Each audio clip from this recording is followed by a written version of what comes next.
Welcome, welcome. All right. Happy Facebook Thursday. And happy birthday, Judah, I think you mean? Happy birthday. Happiest of birthdays to Judah. I mean, like I wasn't gonna do this, now that you just kind of threw it out there. I figured we would get some eyeballs on the show before I really, like hammed it up and everything. But since you brought it up, I have a little surprise for you. Ready? We've gathered here today. Today's your special day. It's your birthday, birthday, birthday. Yes, you. Now, Judah, I was looking for a picture of you, for like a recent photo of you, and everything I have, you look so stinking young. You look like you're, 15 and you're probably 20 at the time. So I'm like, you know what? Forget it. I'm throwing in the photo of you, like what, 5? Yeah. I was very young at that time. I'm one of 6 kids, and that was a picture of all of us. That is absolutely hilarious. Thank you, my friend. It was absolutely great. Hey, so we are here today. This is the Build and Grow with Real Estate show. Nailed it. We are, yeah, exactly. I got it right today. The whole goal here is to talk about active real estate investing, taking action, moving forward, not just learning, not just talking about stuff, not just doing a bunch of blog posts and bigger pockets and stuff like that, but we actually want to help people take action and seize the day in their real estate investing career. My name is Judah Hoover. I am an executive with a property management company and a full-time real estate agent. I'm with Slate House Group. We are a modern real estate company. We service, we have 4,000 units that we manage in about 4 states. And if you're looking to buy or sell anything or on a personal level or on an investment level, we would love to talk with you. If you're looking to have anything managed, we would love to talk with you as well. My co-host is Josh Weidman. Josh, tell us about yourself. What's going on, guys? So I've been investing in real estate since 2006. I'm a hard money lender located right here in central Pennsylvania. We loan in Pennsylvania, New Jersey, Delaware, Maryland, Northern Virginia, and DC. And we are a direct lender, which means that we can process your application on the same day that you contact us, get you an approval, get you a pre-approval. And we can fund it within 24 hours, so long as title work is ready. We fund it on the same day that we've originated loans in the past. It's not, it's kind of a unique situation, but we've done it. So if you're looking for funding for your next project, give me a call. You can go to our website, hardmoneybankers.com, or give me a ring at 717-213-8488. Now, today we have a special guest, Anthony Moore here. Anthony is just finishing up his first year in real estate, and to be honest, it's 9 months of investing in a 12-month period because of this COVID shutdown. But Anthony, welcome to the show, man. Tell us a little bit. Thank you guys again for having me, man. I like to watch your show. You guys offer some really good content, man. So kudos to what you guys are doing. I appreciate it. Hey, our pleasure. Yeah, absolutely. Anthony, it is great to have you. For those of you that are joining us for the first time, Josh and I talk about actionable real estate information and knowledge on Monday, Tuesday, and Wednesday, starting off with about 3 to 5 minutes of current event and news in the real estate industry and realtor information. On Thursdays, we have a guest that is applicable to the topic that we've been talking about, and on Friday, we do kind of a news wrap-up, deep dive into news stories, what's going on in the economy, what's going on in the world, specifically as it relates to real estate lending, being a realtor, that kind of thing. So Anthony Moore is somebody who is just getting started. I thought that he'd be an awesome person to have on because of that. I met Anthony because we attend a lot of the same real estate investment groups. And after meeting him 2 or 3 times, over there at the York Real Estate Investor Group, run by my good friend Harry Nail, we decided to get together and had lunch, and it's been a It's been a great beginning of a friendship. We've known each other for about a year now. I call him my brother from another mother with the same heavenly father. That's And, it. we have a whole lot in common, and I think he's a really cool dude. Anthony comes to real estate. He's got a systems engineering background from North Carolina. North Carolina A&T. Yeah, okay, gotcha. So, and he also, you only played college ball, right? You didn't play professional or anything like that. Right. Yeah. I just played college D1 ball. Yeah. Okay, gotcha. Cool. Yeah. And then he was in the manufacturing business for a long time. So, head of operations, ran plants for Alcoa and did all other kinds of cool stuff like that. Did some consulting with that. And about a year ago, decided to get into real estate. And I guess that's the first question, Anthony. And now you've done about 8 transactions, and we'll talk about all that. But I guess the first question I would have for you, Anthony, is why real estate? What made you want to get started in real estate, and how did you kind of get started on your real estate journey? Yeah, man. So the seed for real estate was planted literally back when I was in grad school at North Carolina A&T. So I went to one of those meetups, and it was like they introduced another opportunity to go for another class. So pay some money, go to that class, and if you wanted to progress, obviously it costs a little bit more. At the time, broke college student, didn't really have it. But some of the things I learned in that particular class, like kind of planted the seed. So I always had the interest, but I had all the excuses, right? I don't have enough money. I don't have enough time to do it. I don't have enough knowledge. So that fear and uncertainty of really wanting to take that step. So fast forward to January 2019. I came to work back on the new year and realized that the organization I was with, I was VP of operations, decided to restructure and no longer needed my services. So at that point, I pretty much just been programmed like most folks. If you want to succeed in life, you make good grades, you go to college, you get a job, you work with somebody, hopefully they treat you good. Maybe you move around a little bit and maybe you can retire from that company, right? So once I got let go, my programming was, let me go immediately find, another, executive level position and do that. But, it was just more like God was just talking to me, like, slow down, like quit trying to make your moves right now. Slow down, just like, take some time and think about what it is you actually want to do. So as I kind of, said previously, that seed for real estate was there. And now I didn't have the excuses, right? I had plenty of time, right? Even though I was working, making good money, I lived for the most part like a broke college student. So I just kind of just stacked in retirement funds, brokerage accounts, savings accounts. So I did have, a nice little sizable, nest egg to play around with. And so, the decision was made, let's go into real estate, because I read a lot of books. And so the folks that I admire and look up to, either got their start in real estate, either made their millions in real estate, or they made their money in, multiple different streams, but they park it in real estate. You know what I mean? So, that initially is what made me decide, hey, this is what I want to go towards. And so I went all in. Anthony, I got a quick question for you. Systems engineering is a pretty interesting transition from that to real estate.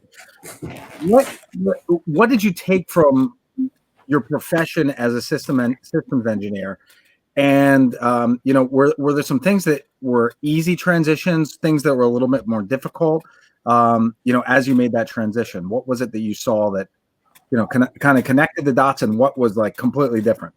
Man, that's a phenomenal question, because the things that really helped me from an engineering perspective also hurt me in a sense. So I'll explain. So from a engineering perspective, the one thing that you're trained on, and literally when you're building systems or you're running manufacturing plants, time is money. So you always want to be as efficient as possible. Mm-hmm. And even when I used to manage maintenance, right? When you manage maintenance for a $1 billion per year in sales juggernaut, when you got to take a machine down for a period of time, you got a lot of visibility and a lot of attention on you to make sure that things go as planned. So you don't just take it apart and say, we'll see what happens. Man, look, you'll get the guillotine coming down on your neck. You know what I mean? But so, like, you know, from an engineering perspective, I always wanted to map out, you know, best case, worst case scenarios. Want to have all contingencies in place. I'd like to know steps at least A through K before I even get started. You know what I mean? To understand, you know, to make sure that we minimize any possibility of failure. Now, that's the same analysis and attention to detail I brought into real estate that also created a problem for me because, you know, obviously real estate is what I'm learning is a numbers game. You know, you can't spend too much time analyzing a particular deal, which a wise man named Judah actually kind of schooled me on at lunch one day. So literally the old phrase analysis paralysis, I had a deal that literally fell into my lap, literally right around the corner from me that I explained to Judah what it was one day at lunch. You know, it was a deal that I thought I could flip, but wasn't enough margin in it. You know, I introduced the idea of a subject to, but didn't know a lot about it. And there was a lot of things that contingencies, right? From an engineering perspective, what can go wrong? And so I pretty much analyzed myself into a state of paralysis, almost to the point where I was ready to back out of a deal. And that's when, you know, Judah was like, man, dude, you got a subject to, like, come on, like, you know, like, what's the worst that could happen? You know, you might lose 12,000, but you learned a lot of lessons. But long story short, I didn't lose anything, and it's a very lucrative deal. But to your point, Josh, man, the same things that really helped me be, you know, and I don't want to brag, but a phenomenal engineer and a great executive in the corporate world, you know, helped, but also somewhat hindered, you know, my start in real estate. Well, and I don't want to listen. This is not me bragging on myself. I do enough of that. But let's just drill down on this for a second, because it's one of the 10 points that we talked about: the importance of having a coach, a mentor, or just a friend, an accountability partner looking over something. We sat down for lunch, and you had 3 good deals, and you were ready to walk from all of them because you couldn't see perfectly how they were going to go A through K. And I said, listen, you have the first 3 steps in all of these. You know, and if you get to here, do this. If you get to here, do that. And you just have to know your plan for each way that it could go, not that it definitely will go each of those ways. And of those 3 deals, how many of you now taken action on, and how many of them have been profitable for you? All 3. Right. Yeah, that's all. Well, so I come from an engineering background. I have 3.5 years of engineering education before I went a separate way. But I mean, it's really 2 different worlds where you have, you know, you always are looking for the executable next step. Right. Yeah. With real estate, it's like you've got the next step, but it's like jump from chaos to chaos to chaos, and find that path to, you know, the path of least resistance to get to the end. And it can be difficult because you really can get stuck. You get stuck like, well, what are they going to say if I tell them this? What are they going to do? Right. Yeah. Right. Yeah. So that's really interesting. And that was the struggle for me. It was like, you know, again, I've been more so in engineering than in sales, right? So I've always been like, you know, the sales guys, you go bring the orders in, I'll figure out how to make sure we get it executed and get them shipped properly. You know what I mean? And so now, you know, and at heart, like, you know, I know a lot of people are surprised to hear, but I'm really, really, really introverted. You know what I mean? Like, I can react, I mean, I can interact well in any group. I'm like a chameleon, but my natural state is kind of introvert. So, like, you know, to your point, I don't necessarily like to have a lot of conversation. I really like to jump right into what I'm trying to do. And I want to make sure that, you know, as I'm moving, the next logical step is there. And in real estate, like you said, Josh, sometimes it's just, you gotta go and then rely a lot on faith and just understand that whatever happens, you can actually manage through it. Right. That's critical. You know, listen, love him or hate him. Donald Rumsfeld said, you know, sometimes you have to go to war with the army you have, not the army that you wish you had. And that's very common in how real estate works. as well. I'm getting some feedback. I don't know if that's my fault or not. But you just have to take action and figure it out. As I've mentioned on the show before, my Uncle Mitch got me started in real estate when I was at a very similar place to where Anthony was when I got him nudged forward, and has now done 8 very profitable deals his first year in real estate. My Uncle Mitch said to me, Judah, it's easier to steer a moving car. You just have to not do a bad deal, show your deal to your friends and everything like that, but you're not definitely set up for failure. But if there's a reasonable likelihood of success, just take action and figure it out as you go. And sometimes investors or sometimes engineers, they won't take any action unless they know it's going to be perfect. And salespeople come at it from the other problem where they just move forward no matter whether it's a good deal or not, and you can make a good deal out of it. And sometimes you actually can't make a good deal out of it. So it's by working together with other people.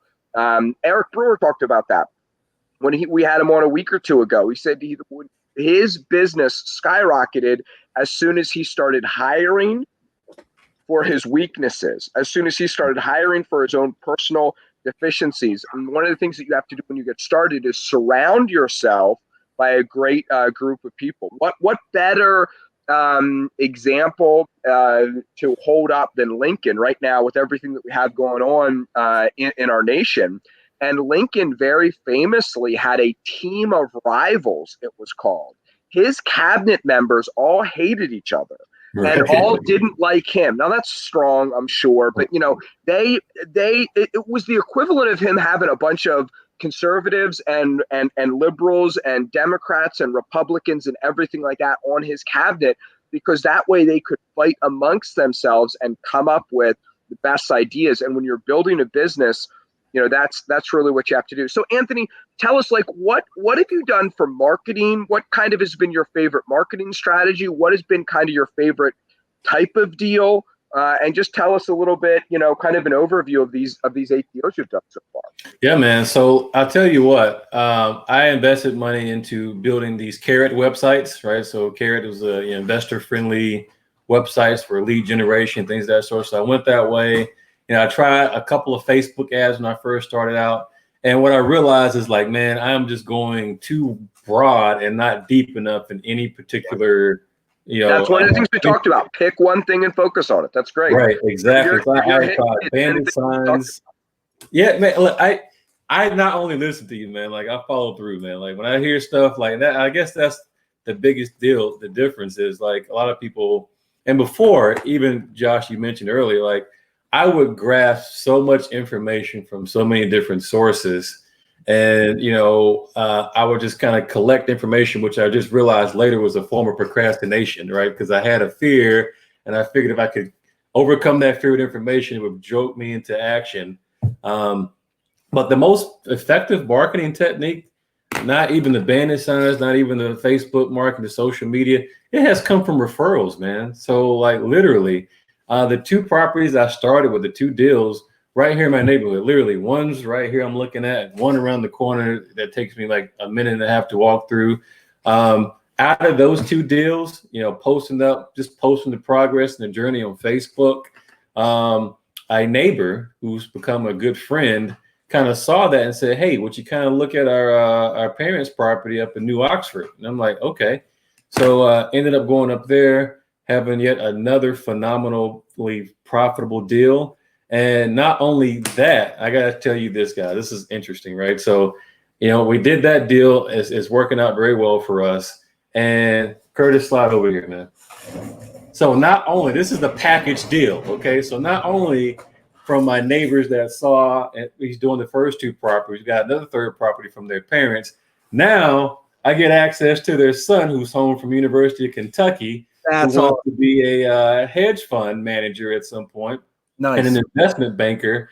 And he's looking, his internship plans kind of got, nixed because of COVID. And so she kind of reached out to me, and now this guy's here. So it's been a package deal, man. So referrals have been phenomenal. The house we're working on right now on Bergman Street down in York came from another referral. that one property, Judah, that I told you that was up in Hanover Township that I actually found by divine mistake.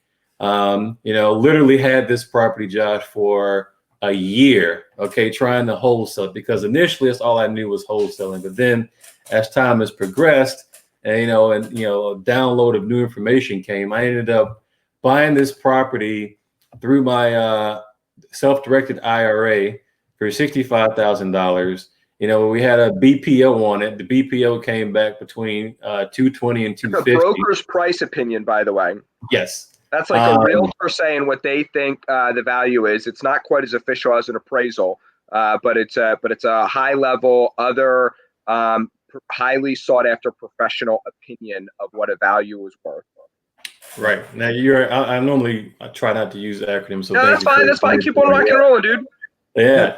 And so literally I bought this property that has a BPO between 220 and 250, bought it for $65,000. Now also, really and truly, I bought it for 50, but wholesaled it for 15,000. But that's another story. So anyway, I was able to put $15,000 in my pocket, today's money, take a property that all in at 65,000, owner finance it to a family who couldn't qualify for traditional lending for 143, and I'm holding that note for 30 years at 6.8% interest. So in your self-directed IRA. In my self-directed IRA. So the first deal that was such a pain in my butt that I could not get rid of, it was really, God causing a divine halt and prevented people from purchasing into, my knowledge level and my experience and my confidence level caught up with what he really had planned for that property, man. So now it's like, you wholesaled that property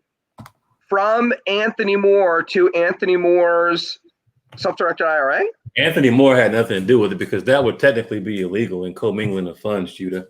Right. So, but there was someone else that had interest in that property, and they happened to contract that property to purchase it. But then when they wholesaled it to my IRA, they technically owed me money for a different venture, and they were able to pay me the money that they owed for that particular venture. That is some, dude. The student becomes the master. I gotta tell you, wait, this is humongous. So let's talk about this a minute. You get this property, you go from wholesaling 2 deals next door to you, you get referred to this other property, you can't move it. You get this other property, 65 grand. So you go from like entry level wholesaling with 2 properties assigned to like master's level course, self-directed IRA, wraparound wholesale deal,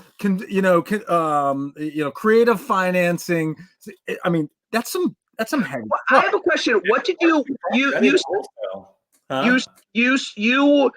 let's talk about the subject too. So you sold it with seller financing in your self-directed IRA to this young couple at what is the principal balance of that note? Well, I think you might be confusing the two. So the one up in Hanover Township, up near Scranton, that's the one that I purchased with the IRA and then sold it on owner finance and holding the mortgage. The one here. Stop. Let me ask you a question about that. Yeah. Bought it for how much cash in your IRA? Between the $15,000 wholesale fee and the $50,000 actual purchase price, $65,000. Okay, so you bought it for $65,000. And then you did seller financing to the young couple for how much? $143,000. Dude, huge. I mean, look at the value, and not only that, you're also getting interest on that. That is a ridiculous deal, dude. Yeah, that was my my Mona Lisa right there, man. Like that is that's the best deal I've done so far. That's 17% interest every year into your IRA. Yeah, that's amazing. So to put it in layman's terms, basically, I'm turning a $65,000 investment. If she holds it in for 30 years in the note, which I think she wants to because she recognizes that with her current credit situation, she really couldn't do any better. That $65,000 investment will turn into $342,000 over 30 years to do nothing. The best part about it is like I don't have to do any upkeep, renovations, or anything to that property. I mean, on paper, yes. I mean, but you still want them to call you if there's anything. I always tell them, call me if something over $5,000 goes wrong, so that we can, address it and whatever. Because if you look at it, you've got a $250,000 upside that you have to protect. Maintain and manage. Yeah. All right. So listen. So this is awesome. What I love is you've focused on subject to. As the type of deals that most of your deals are. You've also focused on, seller financing or, rent to own type situations.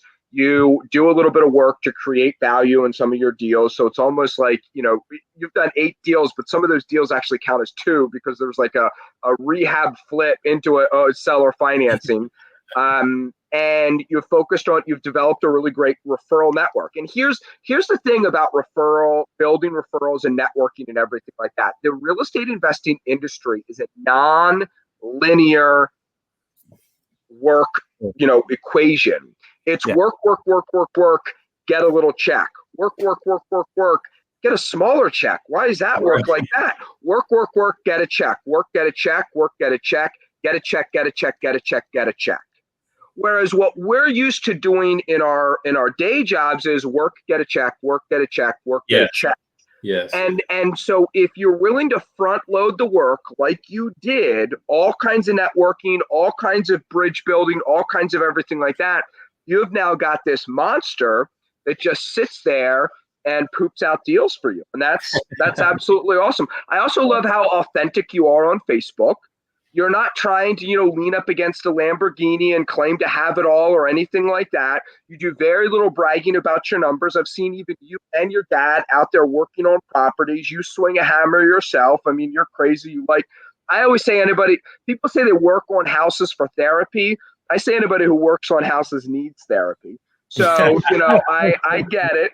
That might be true, man. That might be true. So you're doing all these things, but listen, with the last 3 to 5 minutes here, you also have a desire to give back. And the reason this is important is for 2 reasons. You're being charitable separate from your business. It's hard to run a charity. It's hard to be in business. A lot of people try to do those 2 things together. And they're like, oh, I'm going to go easy on my tenants, or I'm going to sell my properties under value or whatever. You want to have a highly profitable business, but you're also trying to give back to society and culture and your community. Tell me a little bit about what you're doing to give back right now. So I have a couple of donors who are interested in partnering and putting some money behind some of the philanthropic activities I have. But my thing is I've been very blessed and fortunate, man, to have lots of opportunities, have a lot of people pour into me.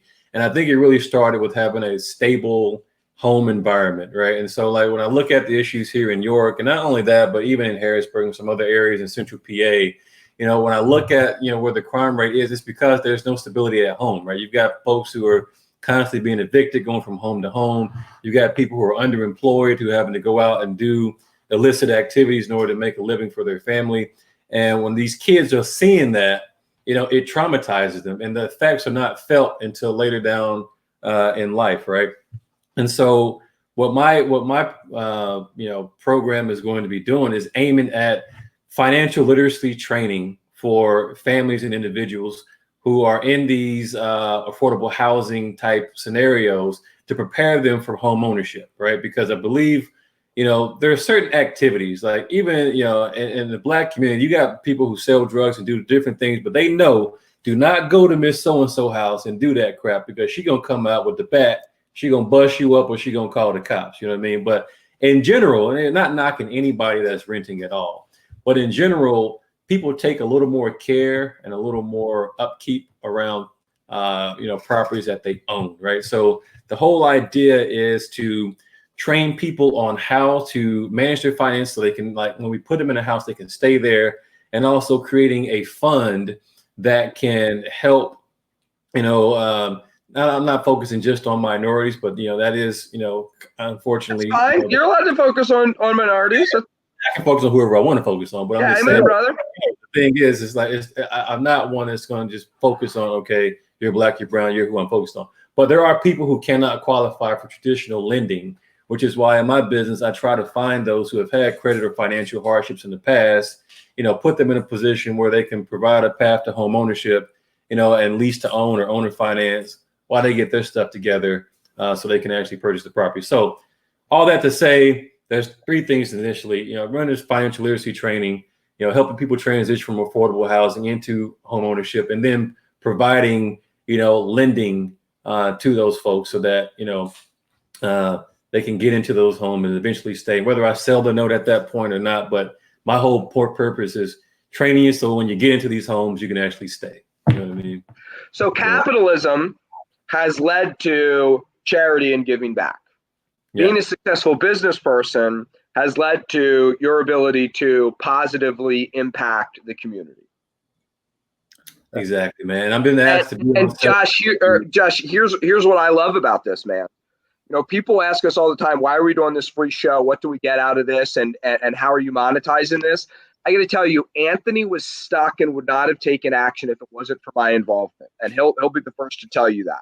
I'm telling you right now. And I can't take credit for everything that Anthony's done, but I can take a 2% credit for that. You know what I mean? Maybe a little more than that.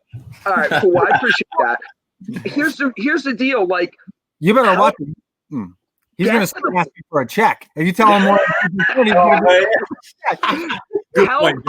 get successful so that you can give back, and get successful in real estate so that you can help other people so that they're giving back. You also get partial credit for. This is like the network marketing of good. You know what I mean? So that's what I love about Anthony's story is he's going to be giving back and changing society, and everybody that he affects.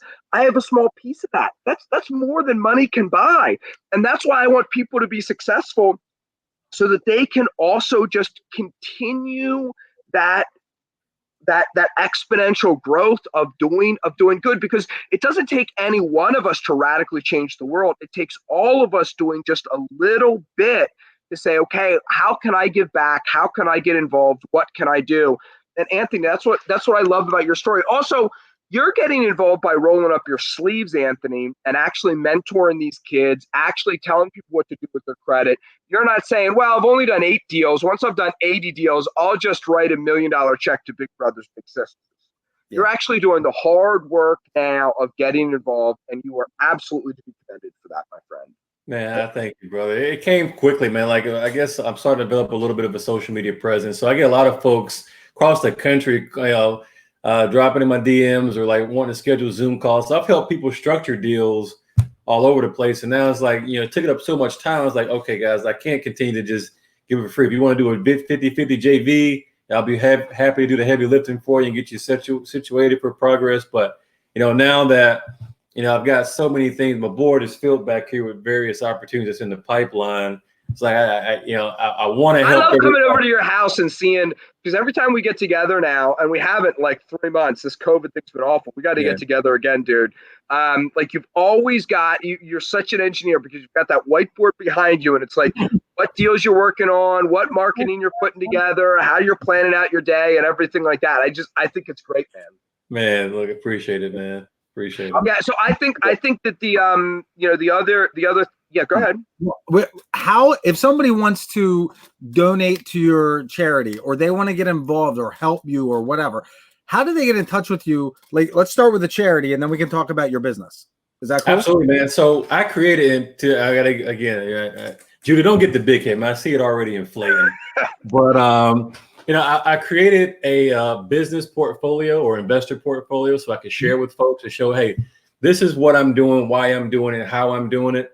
So I've been kind of raising private capital now because we have several, projects back here on the board, and I've had several families that are ready to, find a lease to own or owner finance scenario. But for right now, for anybody who wants to either donate, you can reach out to Anthony Moore at theedenmandate@gmail.com. For those who are not feeling all that philanthropic and just want to make a good investment and want to get, a good return on their money, they can also reach out to me. Phone number 717-850-3557. I will then send. Oh, slow down. We're going to get that on the scroll.